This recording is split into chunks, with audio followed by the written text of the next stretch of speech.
помню, когда вы вступали в свою должность, люди просили вас остановить кровопролитие. И ценой многих жизней, ценой здоровья многих людей это все-таки удалось сделать. Сегодня мы живем мирно, и сегодня мы становимся даже примером для других субъектов и регионов. И вот такая новость. Неужели не делаем выводов из прошлого? Население делает выводы, население ценит то, что есть, при всех там проблемах, которые существуют. Понятное дело, что одна из главных проблем и просьб населения, ни школы были, ни садики, ни рабочие места, было там остановить вот эту страшную трагедию.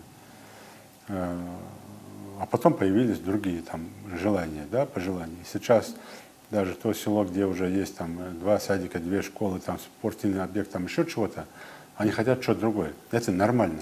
Это человеческое там, ну, понимание, в человеческом понимании, это ну, нормально все, это хорошо. И власть здесь не должна там обижать. Это обязанность власти делать все. С каждым днем все лучше и лучше. Бандиты, так называемые, которые там пошли на это дело, они, ну как вам сказать, они не думают о республике.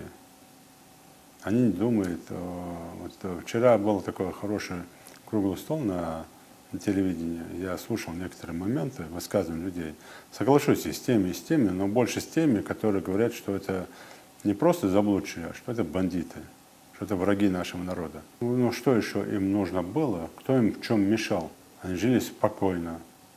И все было хорошо, они могли ехать куда хотят, делать, что хотят.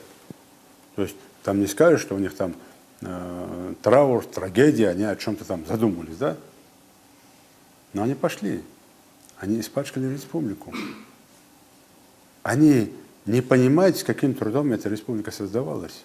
И не они ответственны за то, чтобы сохранить эту республику.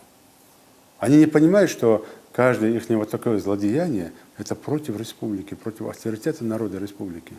Тысяч наших студентов, которые обучаются в других регионах и за границей, наших земляков, которые работают, они вообще об этом не думают.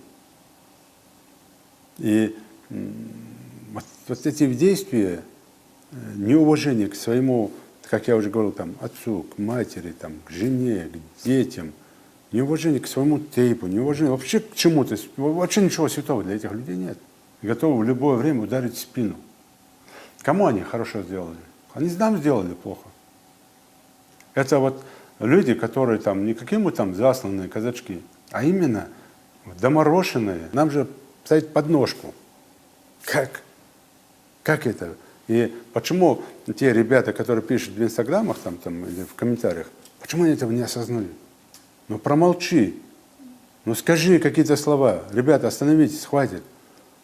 Дала кирж вали, лама скардол вали, мардол вали, хаджил дя вали, валла сагвали. Ну просто скажи. А нет, начинает на этом играть. Молодцы. Там. Ну, завтра, когда мы их найдем, начнем с ними разговаривать, будет совершенно другая тема. И другие ребята будут.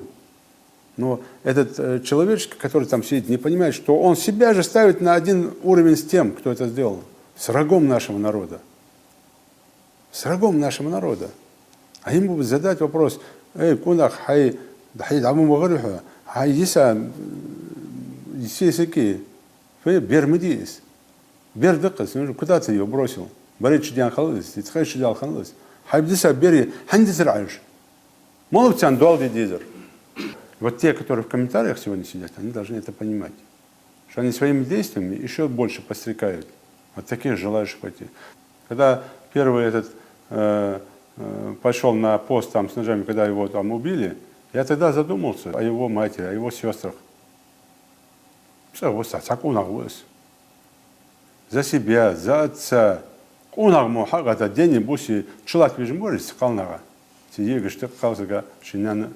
он что сделал? Все бросил и на поводу у кого-то помчался. Вот в чем вопрос-то.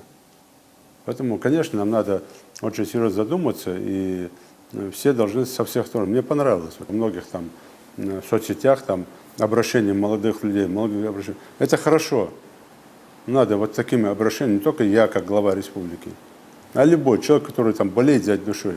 И сегодня я призвал бы там и студентов, и учащихся, и простых там молодых, и взрослых, всех в соцсетях, вы все там на телефонах там сидите.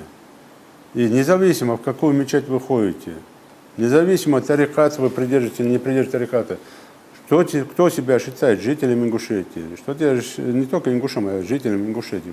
Кому вот это спокойствие нужно? Кому жалко и тех, и других? Итак, вот эти обращения делайте друг к другу. Обратитесь и задайте эти простые вопросы. Прежде чем куда-то лезть, а поглядеть назад, на кого-то оставляешь. Бросив детей, бросив сестер, бросив мать, бросив молодую жену, совершенно не понимая, что из них вырастет. Думая, что там с тебя не спросят. Не говоря же про другие вещи. Кого ты убиваешь, когда тебе не дано право не то, что мусульман, вообще человека убивать. Даже животное без права, без причин тебе запрещено убивать. А ты убиваешь людей. Вот здесь, я подчеркиваю, это в конце хотел бы сказать, можно 1000 школ построить. Можно там иметь 5 образований. Я же говорю, вот те ребята, вот первые, которые более чем образованы. Но образование говорит о понимании человека того или иного вопроса. Если он не понимает, для чего предназначен хлеб, он его будет использовать в другом направлении. Если он понимает, что такое хлеб и для чего он предназначен, он будет его есть и очень бережно к хлебу относиться.